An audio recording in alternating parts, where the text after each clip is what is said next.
Okay, everyone, it's 5 after. Appreciate everyone bearing with us here. There were a few people coming in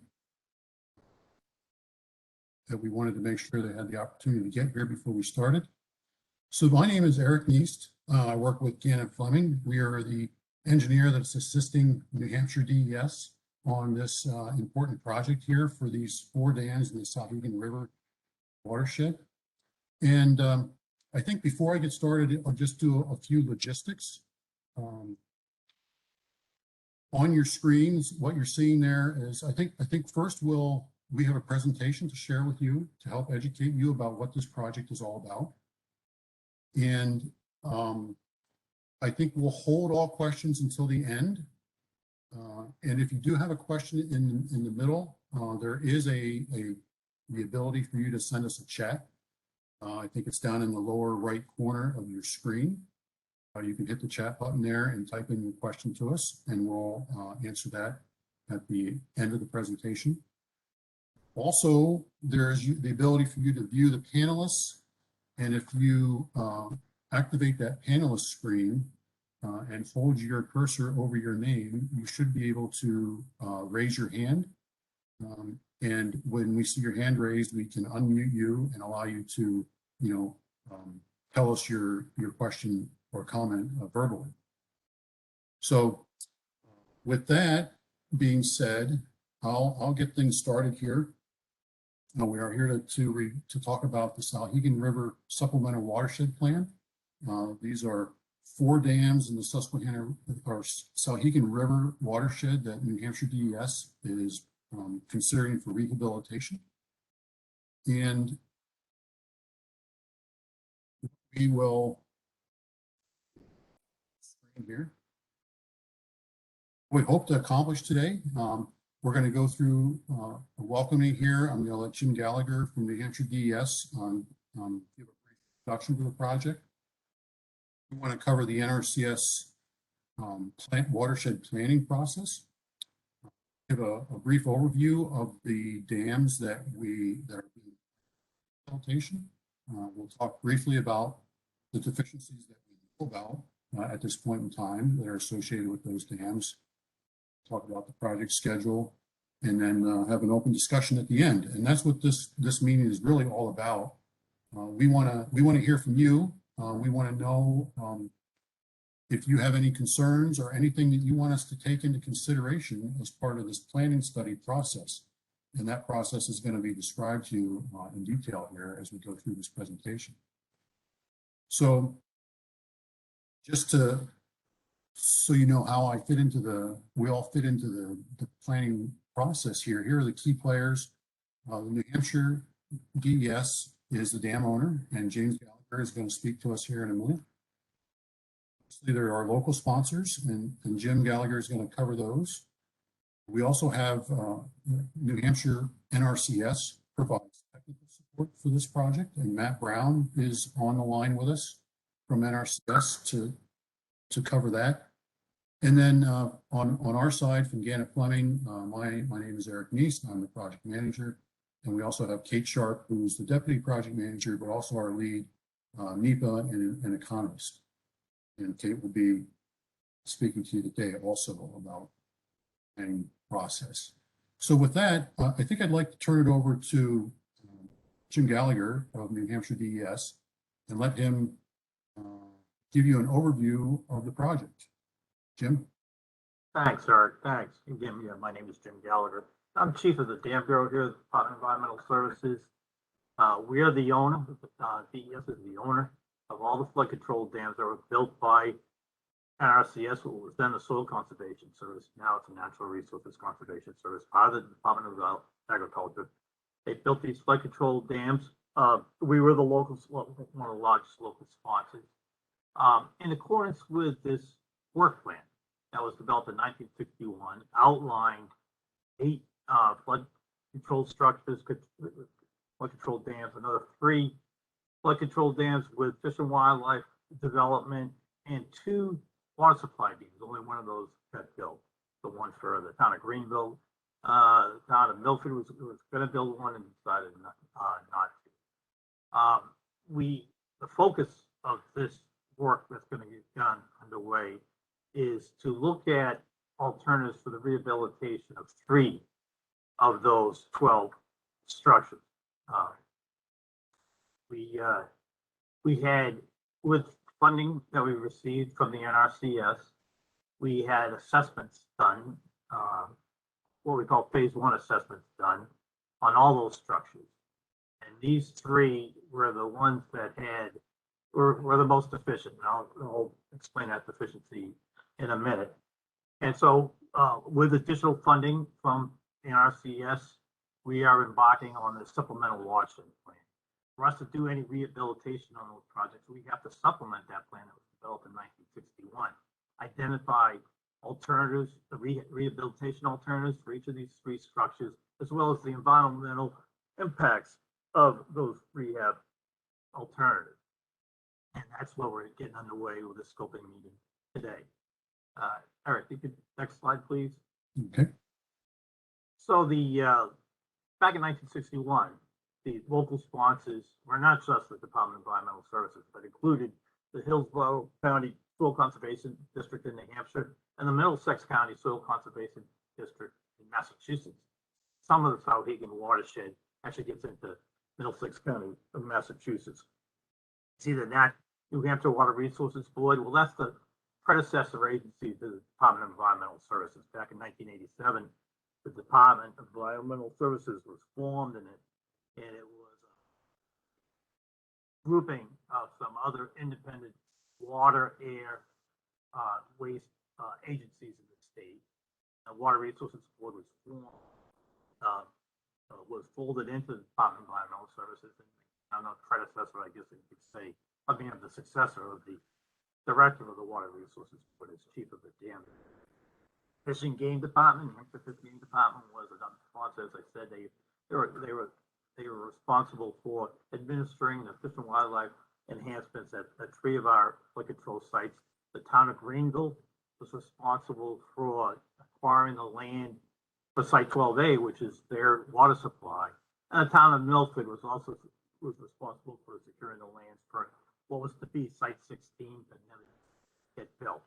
These sponsors, local sponsors of the original work plan, have to sign off on this supplemental watershed plan when it gets finalized, so that could go forward to NRCS for approval for rehab of these, the design of the rehab of these structures. They don't have to continue as sponsors of the rehabilitation, but they do have to sign off as original signatories of the original watershed work plan. Next slide, please, Eric. So these 12 dams in the Souhegan, just 12 of the almost 12,000 dams built by the Soil Conservation Service over time across the country, largely to prevent flooding, but also soil erosion, water supply in some cases, recreation in some cases as well. And as you can see from this chart here, they, back in the 60s, particularly where the bulk of these were built, they were coming online at a rate of 2 or 3 a day, every day for those years. And again, the bulk of them were built in the 60s and 70s, just as these were. The planning document here was 1961. The constructions ranged from 1969, I believe, to early 70s on our Souhegan. So they are about, over 50 years old, just like many of the other NRCS dams. They were designed at a time when the period of record, precipitation period of record, was a lot smaller than it is now. And so the rainfall estimates that were used to come up with the design floods for these projects was lower in the 60s than it is now. For example, in the Souhegan watershed, what was a 100-year rainfall event, it's about 6 inches of rain in 24 hours. So that's now, with the larger period of record and with the changes that we've seen over the years, now in the Souhegan watershed, the 100-year rainfall 24-hour period is closer to 8 inches. That has had a real effect on the capacity of these dams, and that's one of the largest deficiency of these three is that they don't have enough discharge capacity to safely pass the design storms for these floods. Also, too, the 50 years that these projects have been in existence, and I'm talking about the whole universe of NRCS dams across the country, they've performed in some cases, maybe not as well as as thought. And in particular, most of them have, like these do, earth and spillway, and under certain flow conditions, long duration flows, very deep flows on those earth and spillways, you can get some erosion. And as a result of those observations and further analysis of those spillways, the NRCS has come up with techniques to evaluate the erodibility of earth and spillways during certain flow events. And when we've looked at that in the case of the Souhegan Watershed dams, we found these three to be susceptible to that erosion under the very large flood events. Some of our dams, spillways have flowed in the past, particularly during the floods of 2006 and 2007, and we had not had any damage to those that did flow. But these dams are designed for far higher floods than what we even experienced in 2006 and 2007. And under those flooding conditions, there's a potential these earth and spillways can erode. So that's a deficiency. And next slide, Eric. Slide for me. This is the slide of the four, and they all have this common deficiency. The precipitation estimates that are used at the time of the design are a lot less than what you would design for now. And so they don't have sufficient spillway discharge capacity between the towers and earth and auxiliary spillways. So those spillways have to be widened, perhaps lowered, perhaps the dam raised. Those are some of the alternatives that we'll be looking at in this watershed plan. And again, the analysis we've done to date indicate on these three dams in particular, the earth and spillways are susceptible to erosion. Next slide, please, Eric. So again, NRCS has recognized this as an issue for all the dams around the country, and the U.S. legislature passed the Small Watershed Rehabilitation Amendments of 2000, which provides funding to the owners of these dams, federal funding for 100% of the design of for all this work, for all the assessment work. NRCS gave us a grant that funded 100% of the cost of all those assessments, funds fully the cost of the Supplemental Watershed Plan, funds fully the cost of design of the rehabilitations that's going to be identified here in the Supplemental Watershed Plan effort. And then when it comes time to construct, they will provide 65% of the cost, and we will provide 35% of the cost to get these dams rehabilitated.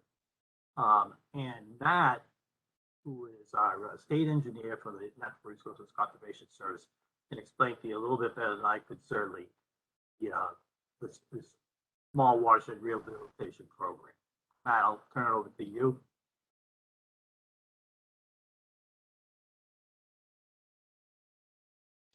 All right, thanks, Jim. Yeah, I just got a couple of slides here to go over the NRCS role in these projects.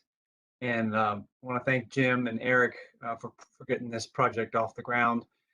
This was I think a fiscal year 19 allocation for us, and to do this agreement and get this supplemental plan going. So we're happy that it's now reached the point where we're going to hear from the public. We're going to hear from various sponsors, folks that have questions and concerns. We're going to get to those. But yeah, you can jump to the next slide.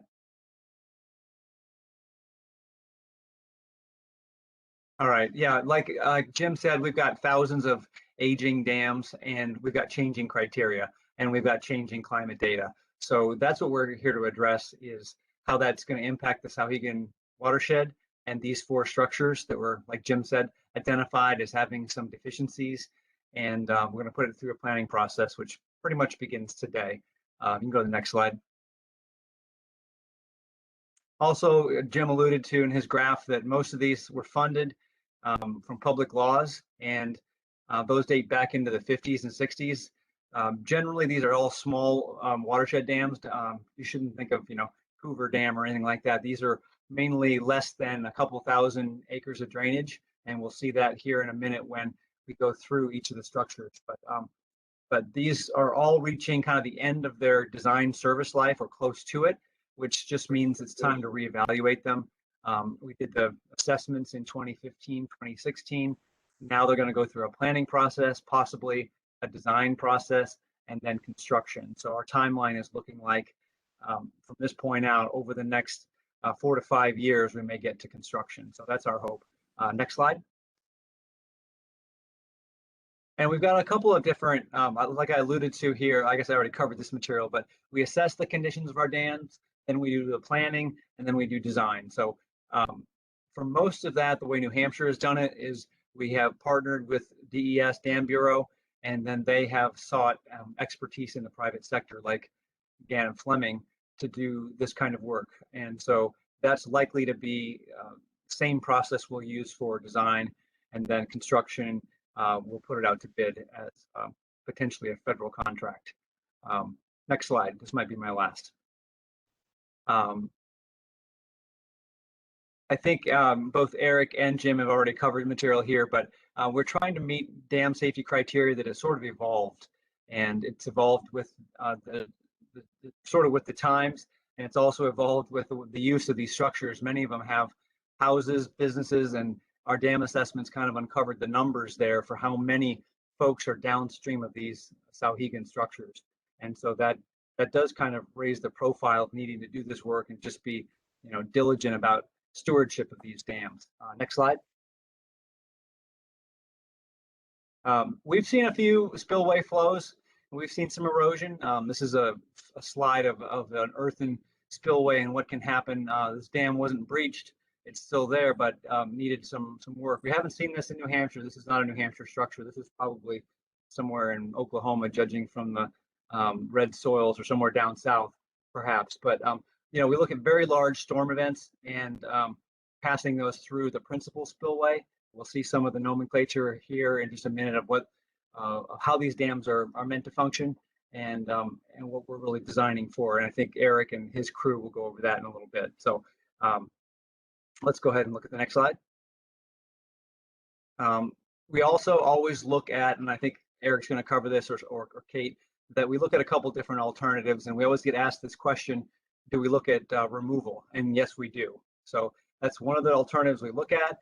It's been done on several of our dams that no longer, let's say, serve much of a purpose, or maybe the watershed's changed. There's not an erosion problem, or there's not public infrastructure downstream that needs to be protected. So there are cases where we do remove dams. Next slide.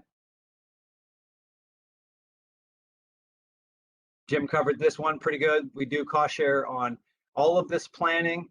We will cost share on design, we'll cost share on construction. So the federal government will carry a large part of the funding, not all of it. Some of it does have to come from local sponsors, and that figures into the timeline quite a bit.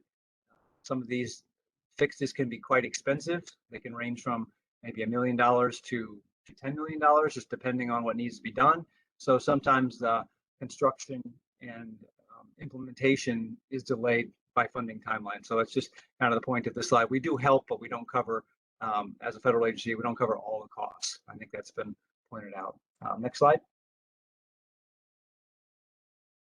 So the sponsor roles of this process, you can read those here. Coordinating this event was one of them. Financial contribution, O&M, operation and maintenance is what the Dam Bureau has been doing from the beginning. And we can go to the next slide and talk about federal roles. One of the things that we do is we kind of underwrite the process more or less up until construction.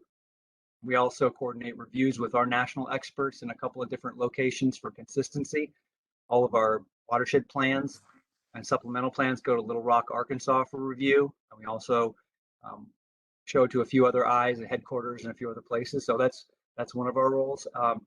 Becky Ross is my boss. She's the state conservationist of New Hampshire. She will ultimately, she will ultimately send this to headquarters to be approved by our leadership.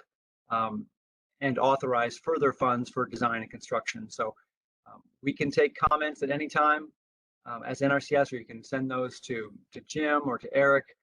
I think we'll get more into the comment process here in further slides, but I just wanted to thank everyone for joining and welcome you to this project, and hope to hear from many of you in the next few minutes. So again, my name is Matt Brown. I'm the state engineer with New Hampshire NRCS in Dover. So give me a shout. There's my email address and phone number.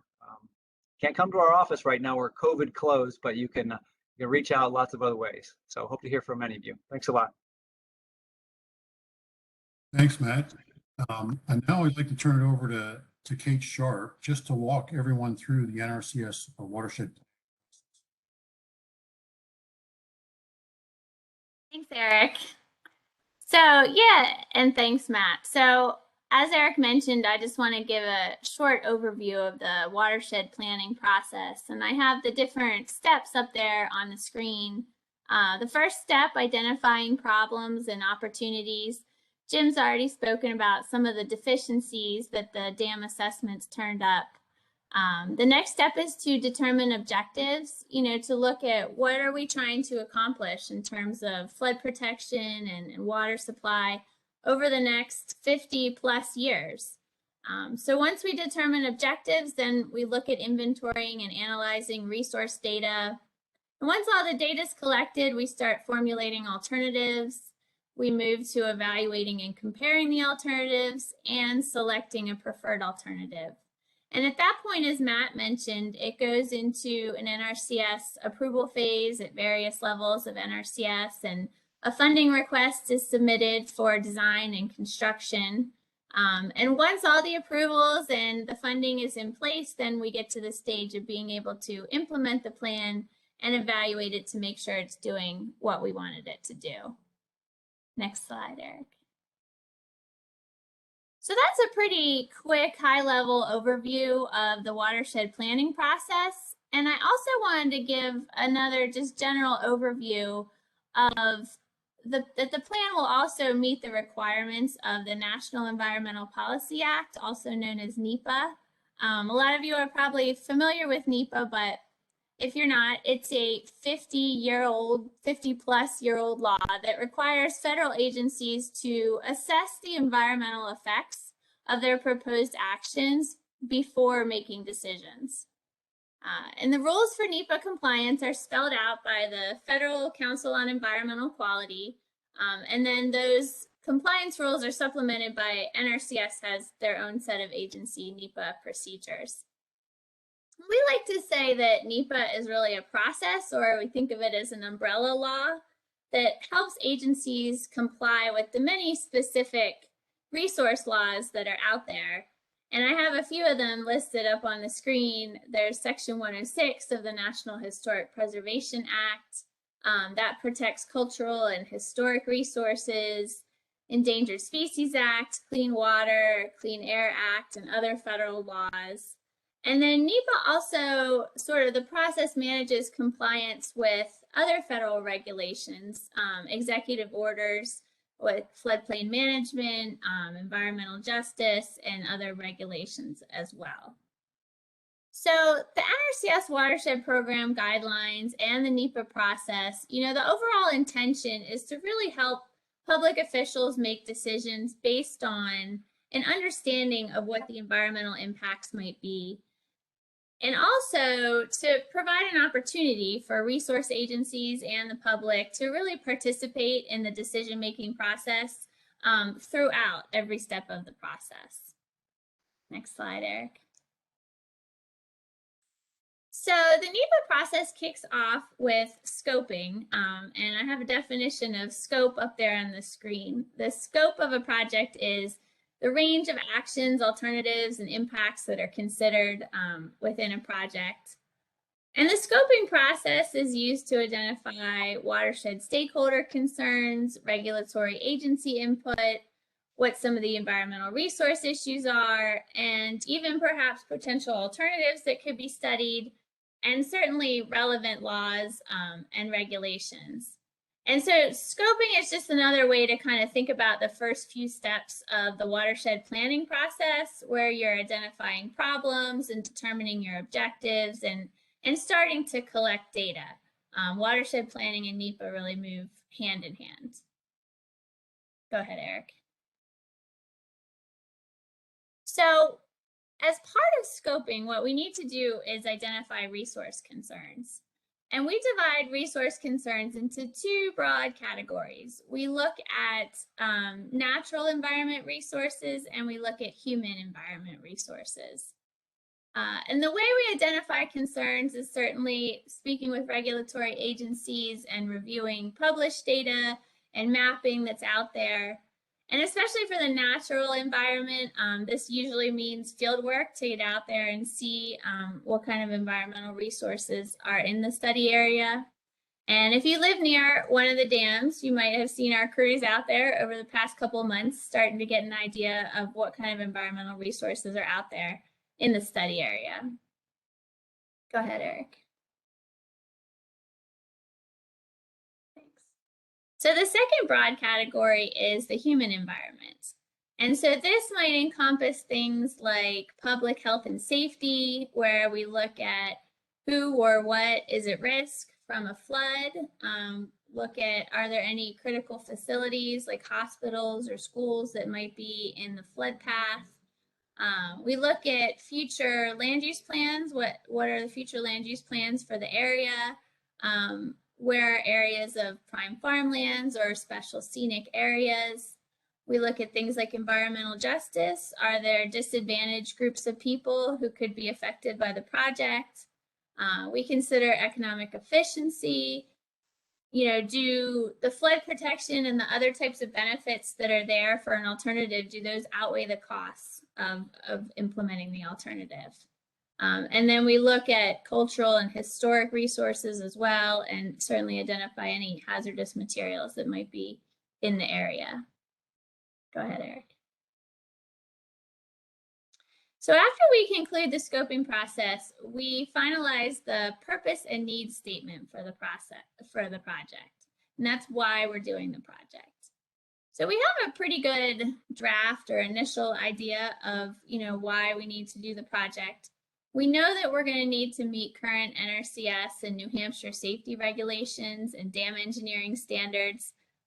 Just for interest, I have some of the original as-built drawings from the 1960s up there on the screen. So we know we're going to need to meet current standards. And we also are pretty sure we're going to need to continue to provide effective flood protection and water supply benefits, into the long-term future for these dams. Go ahead, Eric.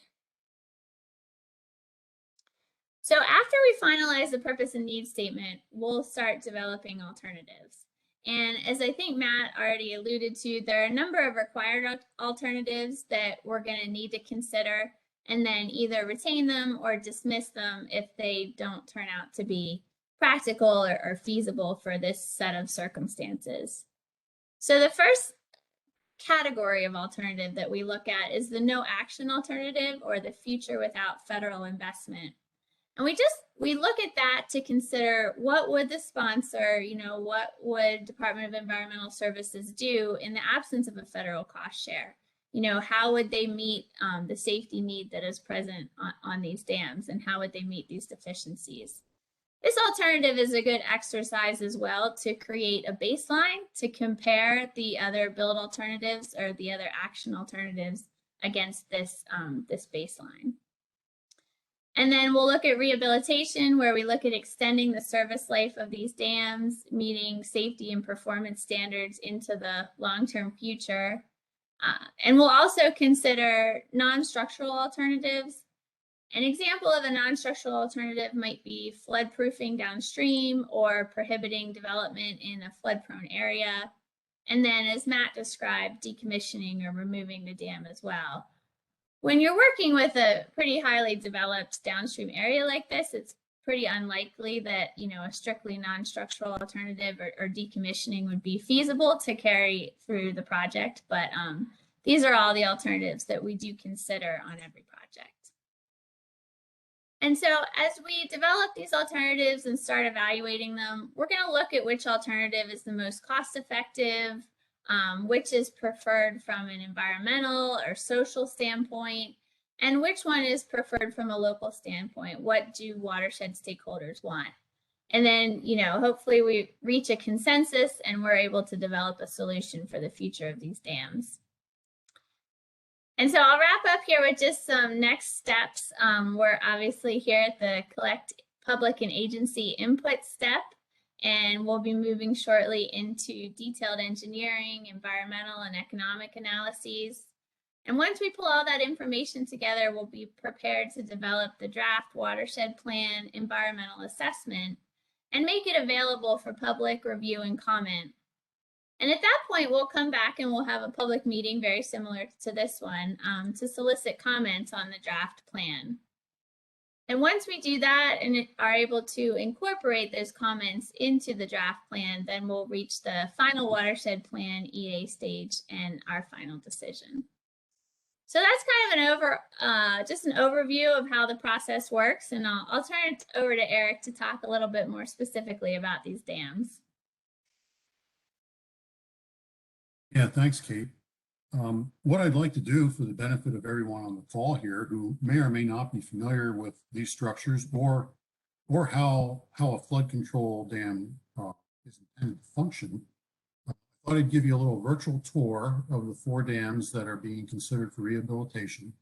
But before that, I thought we'd just do a little a slide or two here on just how these dams are intended to function. And the slide you are seeing now is a picture of Souhegan Site 26, which is one of the dams being considered for rehabilitation. This photo was taken standing on top of the earthen embankment that is intended to impound water. And we're looking upstream into the reservoir. And what you can see in the middle center of the photograph here is a concrete riser structure that has a small diameter orifice on the front of that riser. You can't see it because we're looking at the back of the riser. But these structures really function very simply. And this is typical of a NRCS dam. When you have a storm event and we get a big influx of runoff into this dam, the reservoir starts to fill up. And the only way water can get out is through that small diameter orifice on that riser. So you have a big inflow that comes in and a small inflow that goes out. So you can kind of see that this dam is providing flood benefits for the people who live downstream. And if we take a cross section through this dam to help us visualize this even a little more. Here from left to right, we have that same principal spillway riser structure that we were looking at. And water enters that riser through an orifice that sets the normal pool elevation, which water enters the riser, it kind of drops down to the bottom and then goes out through a pipe under the embankment and discharges safely on the downstream side of the dam. Now the embankments are typically earth-fill structures. They could be of a homogeneous material, or they could be comprised of different types of material. The one I have shown here, we labeled embankment core. That core would likely be a more impervious type material that would be there for controlling seepage through the dam. And if we move into the reservoir, the left side of the screen here, I have 2 different shadings of blue. The darker blue, which is what I'm calling the normal pool area, that can have a couple of functions. For a floodwater control structure, if that is its only purpose, that normal pool is really there to collect sediment from the upstream area. So this pool is designed to fill with sediment over time, preventing that sediment from moving downstream. In the case of Souhegan Site 12A, which is also one of our projects, that structure is not only a flood control structure, it's a water supply structure. So this normal pool zone is intended to function not only for sediment control, but also provides a water supply storage component.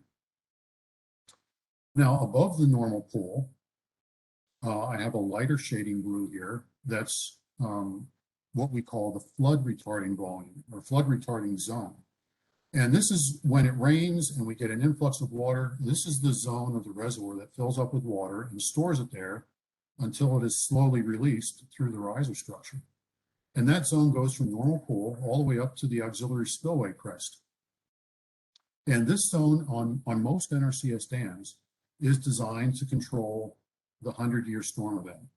And Jim mentioned early on in our meeting here today that for the Souhegan Watershed area, the 100-year storm event is about 8 inches of rainfall over 24 hours.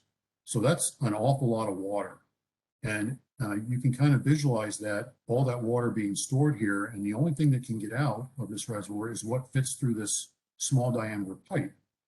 In most of our cases, this pipe is 30 inches. So you can kind of, it helps you visualize what kind of flood protection these dams are providing.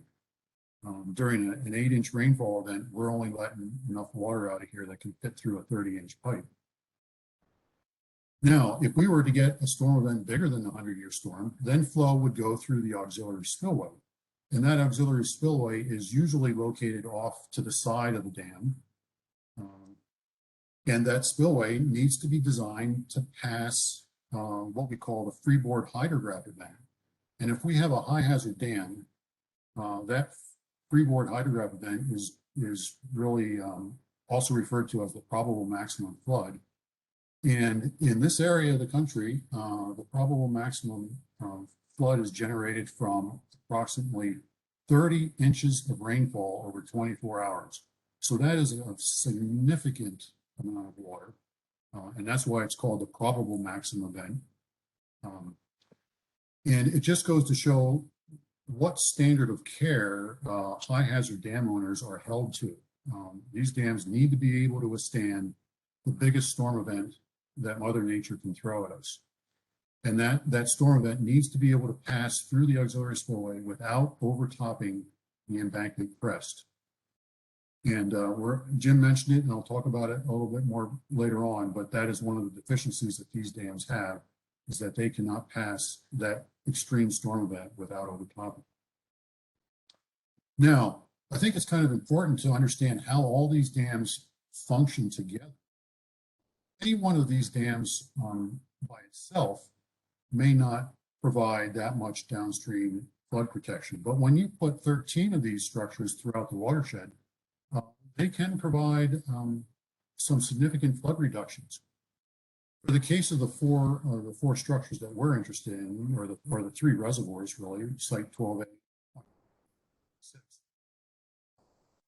you can see them here in the headwaters of the Souhegan River Watershed. Their drainage areas are outlined in orange, and the drainage area to each one is about 5 square miles. So in total, these 3 reservoirs control about 16 square miles of the contributing watershed, and then release that water downstream at a much reduced rate along Blood Brook and also along the Souhegan River. Blood Brook meets up with the Souhegan River just upstream of Wilton. And then the Souhegan River continues down through Wilton into Milford. And all of these areas are receiving benefits from these flood control structures. So if we just look at each site individually, I have a lot of data here that I'm not going to read, but this is sites 12A. There is a southern dam located at the southern end of the reservoir. This is green.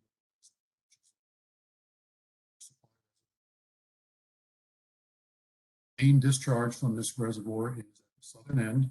That's where the riser structure is located in the auxiliary spillway. But at the northern end, in order to form this reservoir, there had to be we'll call it a dike constructed to fill in a low area. And we refer to that as site 12A North. And I think of interest here that these dams are about 35 and 37 feet in height. And we'll compare that to that site 20. Again, Here we see a plan view of the reservoir and dam. This has a typical riser structure and earthen bank. Here, the auxiliary spillway is located to the right of the embankment. And we are referring to directions left and right, typically, almost always referring to as we look downstream. So here the auxiliary spillway is on the right. And this has a drainage area of about 5.4 square miles. And this dam is a little taller. It is 64 feet in height. And then if we look at site 26, site 26 is very similar in configuration to site 25. And earthen embankment structure with a riser structure, and or in this case, the auxiliary spillway is off the left of the reservoir. Again, this dam is about 76 feet. Now, all of these dams are in good condition. New Hampshire DES does a great job maintaining these. They're regularly. They're maintained and monitored by New Hampshire DES. They're also inspected every 2 years. So they are in good condition. And they are all classified as high hazard dams. And that was their original classification when they were built, and remains their classification now. And when we talk about this high hazard classification, New Hampshire DES has 3 hazard categories, range from low hazard to significant hazard, high hazard. And it's important to note that these hazard classifications really don't have anything to do with the condition of the dam. Really associated with what is the risk, what is the downstream risk if these are consequences if these dams were to fail. So if we talk about a low hazard dam, that just means that if this dam were to fail, there's really no downstream consequences. This dam, everything downstream may just be undeveloped land or a farm field. And if it were to fail, most people might not even know that it failed. There were really no consequences. A significant hazard dam, there we might have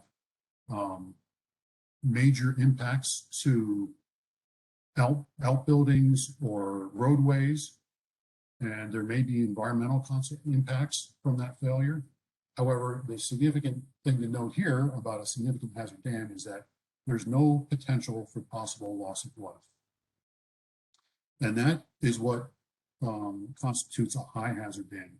That would be, if this dam fails, there is a potential that that floodway that could be released downstream could result in the loss of life, meaning that residential houses are impacted, commercial structures are impacted, important structures like hospitals or other key infrastructure might be adversely impacted by that failure.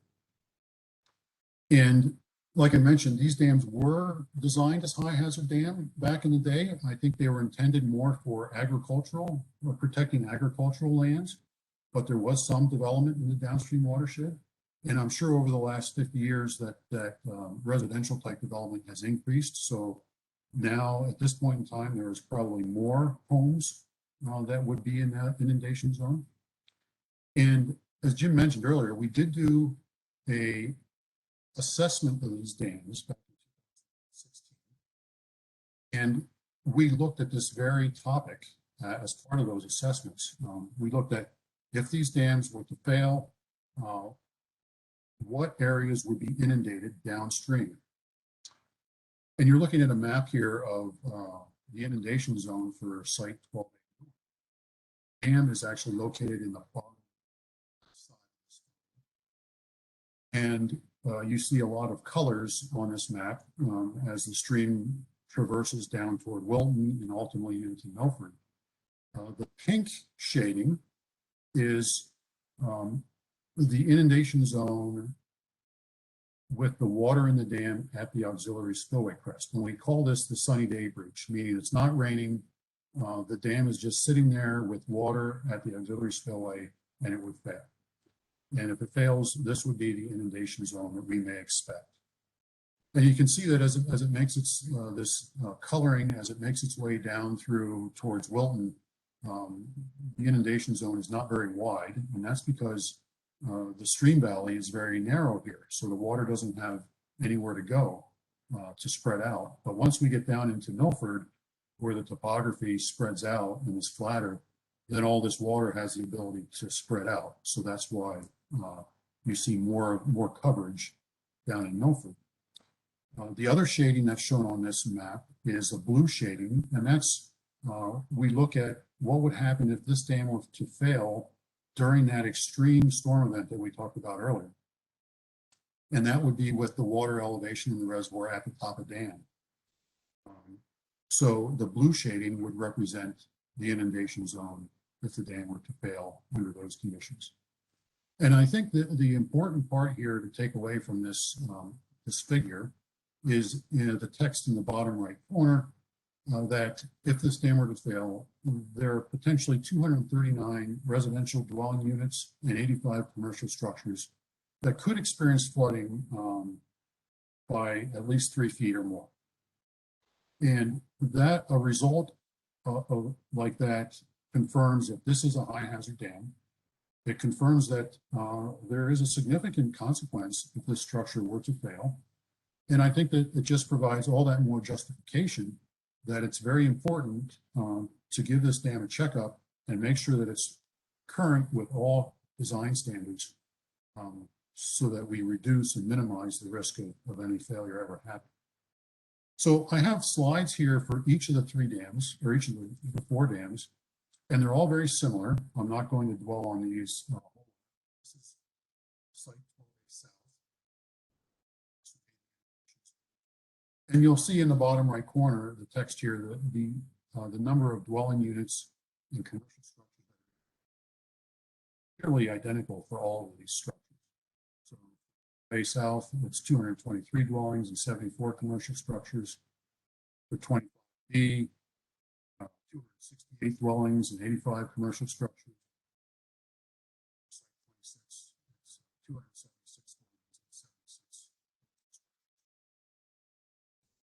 It just reinforces the importance of keeping these dams up to date in compliance with current dam safety.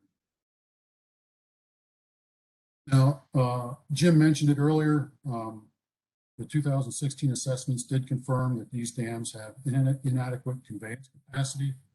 That does mean that if we have that extreme storm event, all the water can't fit through the auxiliary spillway. The dam, that is not a good thing. It's almost certain failure if the dam is over. Also mentioned earlier, the other concern is the integrity of the auxiliary spillway, meaning if those auxiliary spillways were activated, we could get erosion in the spillways. And that erosion, if it's allowed to progress upstream toward the crest of the spillway, you could have a failure of the dam through the spillway.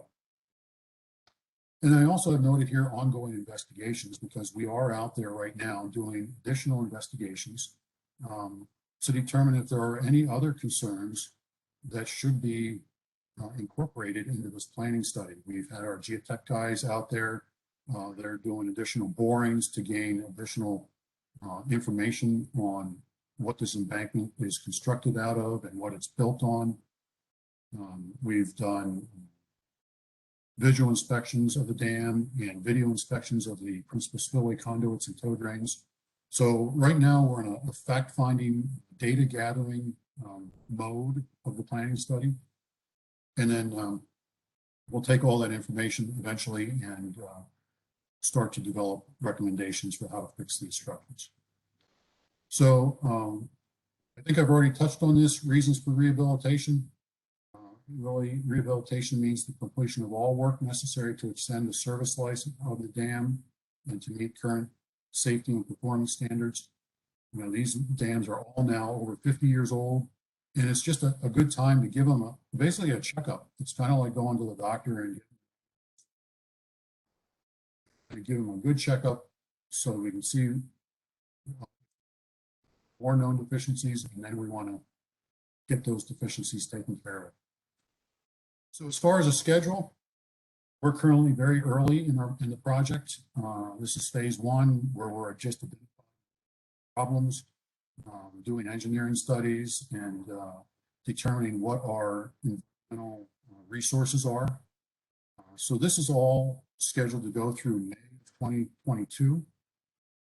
Then phase two is just really taking all that information and assembling it in one package so that we understand all our constraints. And that's scheduled to happen in July of 2022. Then we get into the process where we look at alternatives, as Kate described earlier. That is scheduled to go through February of 2023. And once we have our alternative set, then we can prepare the watershed plan environmental assessment, look at economic impacts, the benefits and cost ratios, and come up with a recommended solution. And that will take us through March of 2024. After that, there would be another design phase, and then hopefully construction, but those would all be dependent upon federal funding, the availability of federal funding.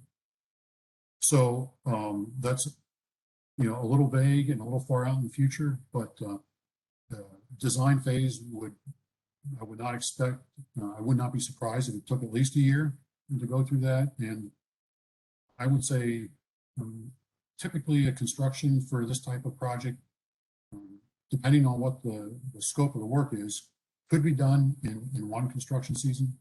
Maybe it would take 1.5 construction seasons or so. That's the kind of time frame we're looking at. So at this point, I'm near the end of the presentation. And what we're really here for is to hear from you. We've done a lot of talking. Hopefully you now have a better understanding of the dams and the process that we're going through. So I'm really going to turn this over and we have Steve on the line here that is going to see if there's any comments in the chat box, or if anybody has comments that they just like to say out loud. If you raise your hand, we can mute you, and we'll do our best to answer any questions that you have.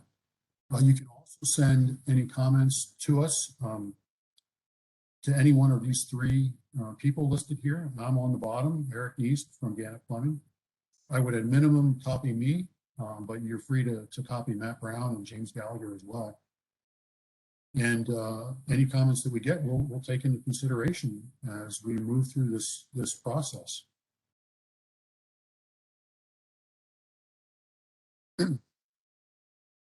So Steve, can you tell us if there are any chats in the queue? So there's one chat. This is from, I apologize, I'm butchering the name. It's Am Corellis. It says, what period of record projection is being considered when considering redesign/rework of these dams? If rework is to be done, it seems as though worst case scenario should be considered so as not to end up in the same situation in another 40, 50 years from now. Yeah, that's a great question. And I think I've touched on that briefly as I went through my slides. These dams, you know, that's why we're going out there and poking holes in the dam and inspecting it. And we want to make sure that we understand everything that may be wrong with this structure, so that we can fix it at one time. And there's a lot of reasons for that. The most obvious reason is it costs money. It costs money to fix these dams. So we want to fix it once and have it be good for the next 50 to 100 years. We don't want to spend a whole bunch of money fixing it and then find out 4 years from now there's something else that's wrong with it, and then have to go through this process again. So yeah, the typical service life for structures is 50 years. And it's also in some cases extended up to maybe 75 or even 100 years is what we're shooting for. Okay, we have some more questions coming in here. This one is from Dave. Are you looking at cleaning out any of what is considered as the silt collection area? That is something that will be considered. We've done a bathymetric survey of the reservoir already, and we're still processing that data. But the reason why we've done the bathymetric survey is to try to determine how much silt is in the reservoir. And what we'll look at is we'll try to figure out how much silt is there. And with that, we can kind of determine, okay, over the last, if that's how much silt is in there over the last 50 years, we kind of know what the annual siltation rate is. And that'll help us predict in the future how quickly the sediment pool will fill in. And the recommended solution we'll need to make sure that we have at least 50 years of sediment storage in there as far as our preferred solution. Okay, and another from Christopher. Of these 4 dams, is one a priority over the other? Well, we'll probably, as we go through this process, we'll probably figure that out.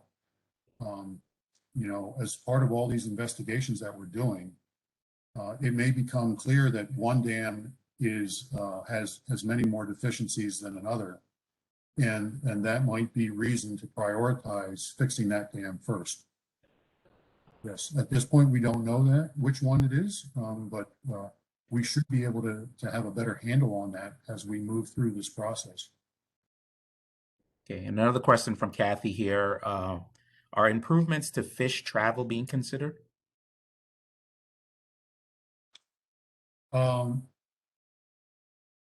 Well, these dams, obviously it's an impediment to aquatic movement, and that's obvious.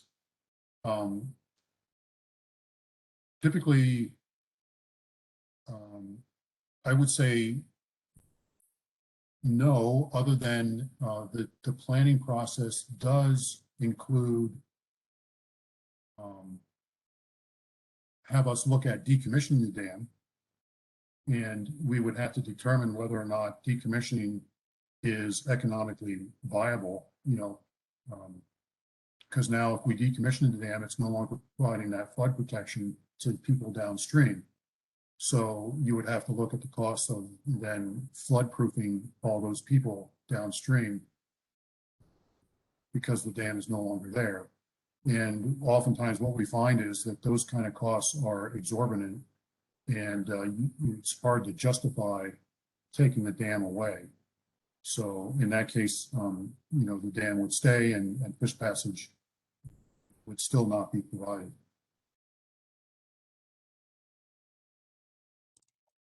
Okay, I only have a statement here from Colleen, and I'll read it for the record here. It says currently none of these sites are located in FEMA's special flood hazard area, so they are currently in the 1% annual chance flood zone. However, preliminary maps will be issued for Hillsborough County very soon, so just keep an eye out for that. It's likely there will be some additional flood zone identified in this area, likely just zone A, however. And I said currently it's not in the one. Okay, sorry about that. All right, well, that's good information to know. I appreciate the insight there so that we can keep an eye out for that. And Gary's asking if the slides will be made available. Yes, I think the intent is that these slides can be posted on the New Hampshire DES website. And I won't want to speak for Jim Gallagher. Maybe you want to chime on that if that's your intent. That is Eric. We're at a minimum, we're going to post the slide deck. We're going to look at, you know, this session has been recorded. Whether we put the whole recording up, we'll have to look at storage space and those sort of things. But as a minimum, this slide deck will be up. Thanks, Jim.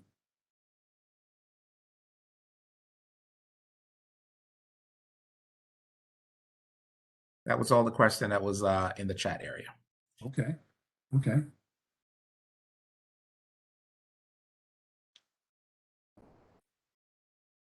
Well, we encourage. Yes, Christopher, there is a chance to raise your hand. If you, in the bottom of the WebEx application, you should see an emoji icon. If you click on that, you see the option to raise hand and I'll unmute you.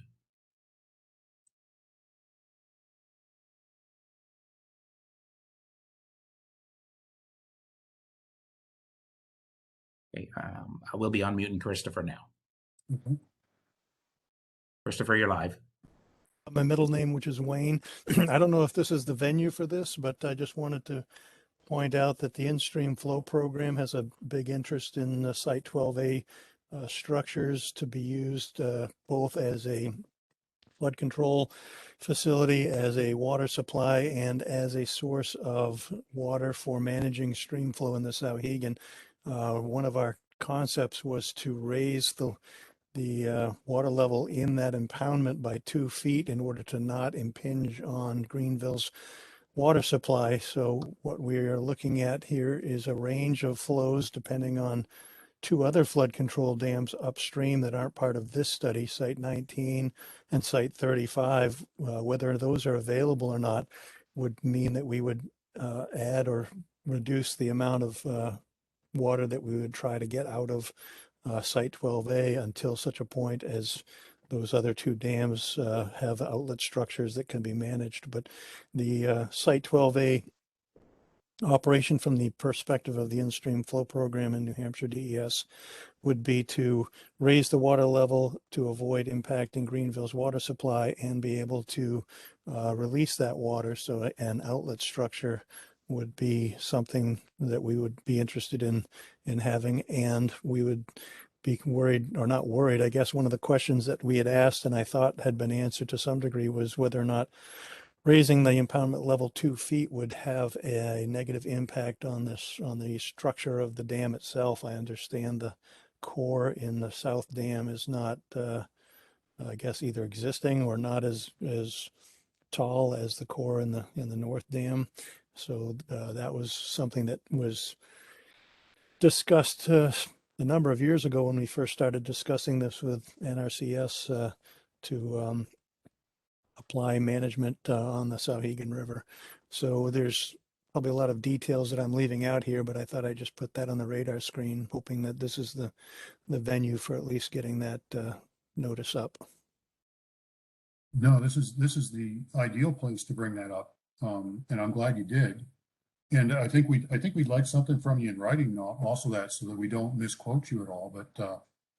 But yeah, raising, that's something that would have to be looked at. It would have an effect on the structure itself as far as the loading conditions on it. There would be more water in the reservoir, higher water level elevations. You might expect more seepage through the embankment. So there's a lot of geotech that would need to be considered as part of that. And you would also be using up part of that flood retarding zone that we talked about earlier. So there's be less storage in the reservoir for controlling storm events.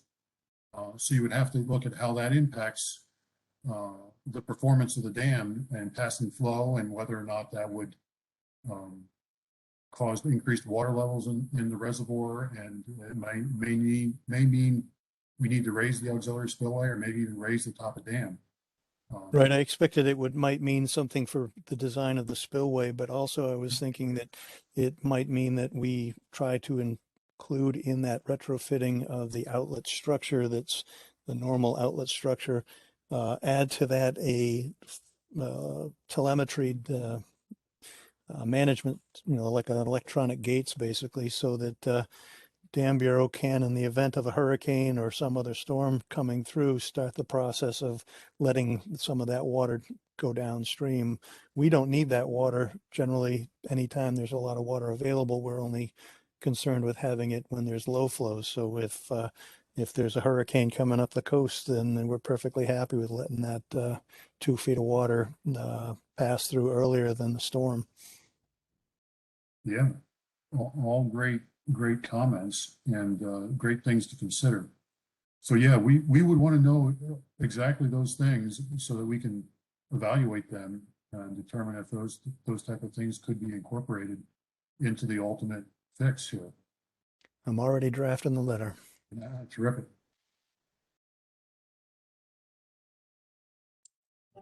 We have another question from Am. I'm going to unmute so they could ask. Okay. Am, you can go ahead.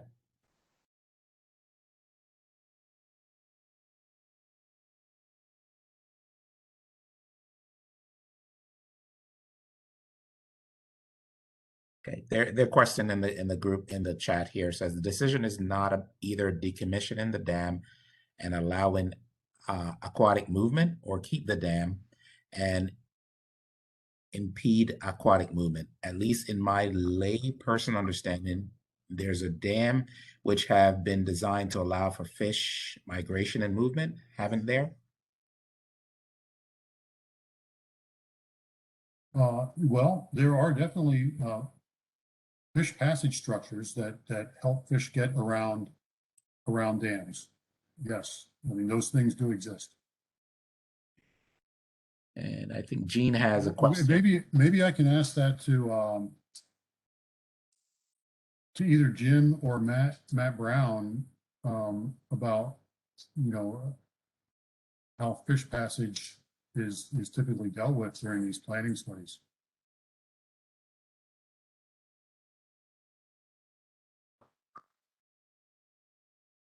I don't know the answer, Eric, to how these are done from across the country on these planning studies for these NRCS dams, but sort of a practical matter. You see the fish passage, those needs on main stem rivers. We have removed some dams in the Souhegan. They were not flood control dams. They were obsolete water supply dams. The one in particular down in Merrimack, the first dam upstream of the confluence with the Merrimack to enhance fish passage in the river. All these a lot of flood control dams are at the headwaters, small drainage areas. These fish ladders or other even fish lift techniques require attraction flow, require water to be flowing all the time. So the fish are attracted up into the ladder and also can flow through the fish ladder. And Eric pointed out, these drainages are small. We don't get that dependable flow coming out of them. So I don't think fish passage can be incorporated in the design of the dams. Other fish passage techniques that have been used again for smaller dams is rock ramps around the dam itself, close, but as Eric indicated, these dams are pretty high. It's on 70 feet high, 65 feet high, and so that kind of technology would not be feasible here. Thanks, Jim. And I have a question from Jean. I'm going to release her mic. The mic. Go ahead, Jean.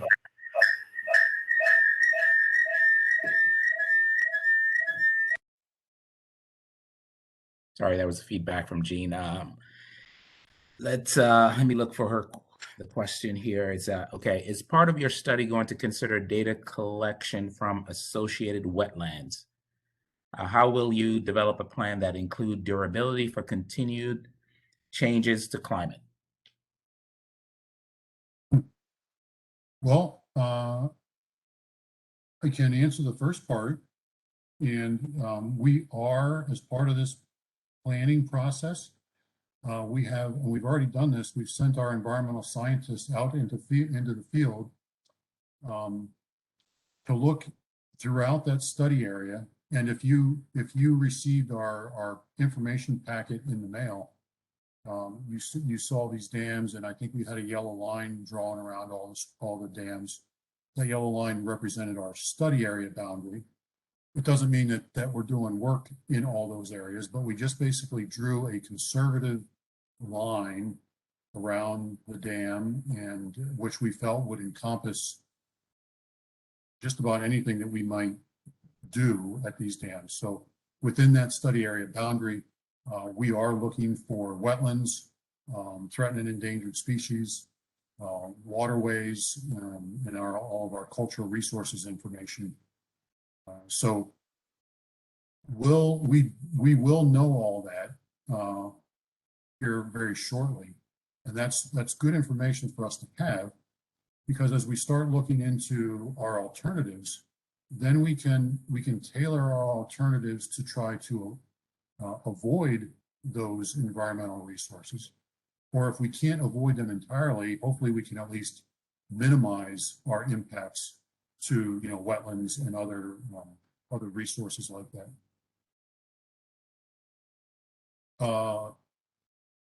The comment about tailing our project to climate change, that's a little tougher. Climate change is a topic that, there's a lot of different opinions on it. I can say that, the design of these dams is intended to be able to pass that extreme storm event. So even if there is climate change, and say in the future, the 100-year storm isn't 8 inches, it's 8.5 inches. The dam is still designed for this massive storm event, and probably would be able to,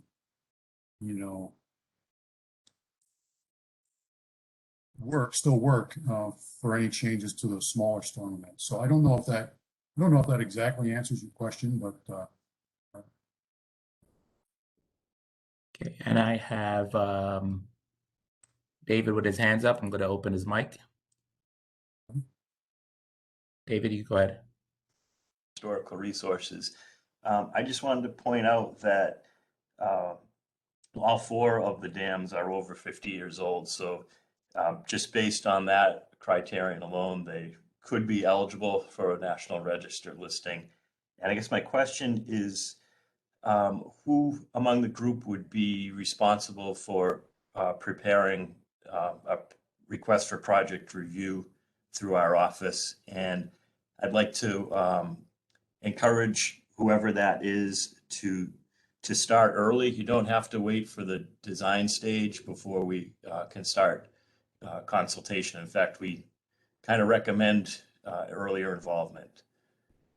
Good comment. I might let Kate Sharp jump in here, but we will be, I believe we will be doing, some of that initial legwork right up front.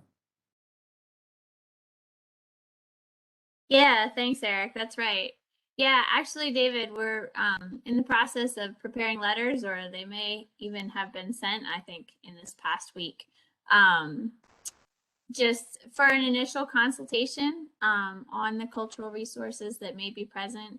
I agree the dams are all over 50 years, so and I think we would certainly look to deal with, Section 106 as early as possible in the process. I agree.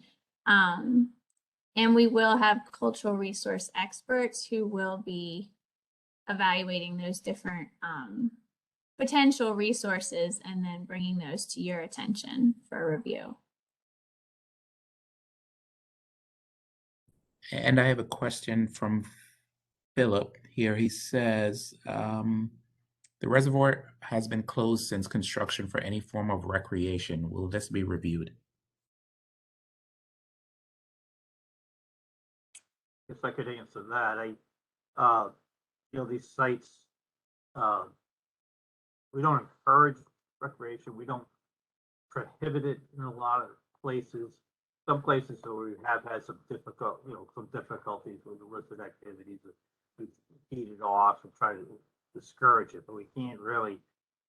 Boats can still walk around the gates and get up in there. But these particular sites, 12A being a water supply for the town of Greenville. The 2 others are just big recreation resources. you know, some recreation goes on at some of the others. I mean, we do have some hunting activities, 25 feet, I believe, but yeah, they're not recreation sites. They don't, you know, necessarily develop public access to this. Thank you. If I could also respond to the previous question too. What was that again? The Cultural resources, maybe? well, the cultural resources. Yeah, Dave, and you know, Dave's been a great partner with us. Division of Cultural Resources on all dam reconstruction projects, and just know, Dave, that one of their sub consultants is Public Archaeological Labs. He, I think, is your sub consultant for this work, so they will be doing the forms, the request for project review. Okay, that concludes the questions that were in the chat, and I see no additional hands being raised at this moment. I did notice one confirmation in the chat. Somebody, Gene, is asking to confirm the rainfall in inches for the 100-year storm. So, you know, back when these were designed, the 100-year 24-hour storm was about 6.2 inches.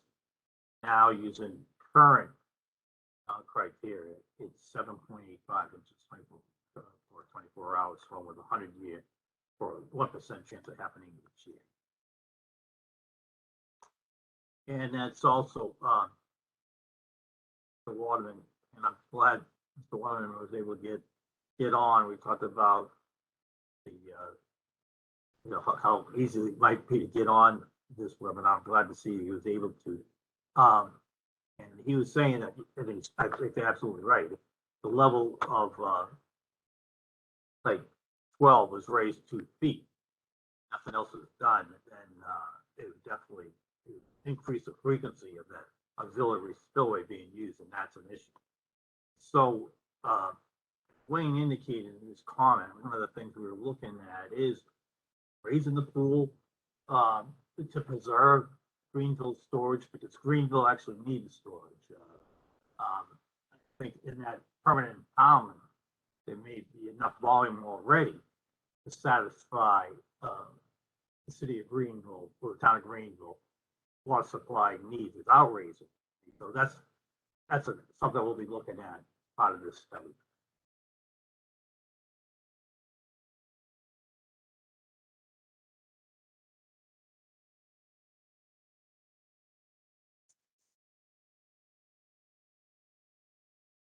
Okay, Eric. No more questions in the chat, and no one's raising their hands. I'll turn it over to you. I wanted to say thank you to everyone, and I just realized that I've had my camera off the whole time, I think. So I just turned it on here just to say goodbye to everybody. But I do appreciate everyone's participation, all the comments, very good comments. You know, and again, if you want to send those to us in writing, that would be great. Our addresses and emails are on the screen here. And I can't thank everyone enough for taking time out of their afternoon to spend it with us. Appreciate it. So I guess that if there are no other chats, I guess that concludes the meeting. Thank you, everyone.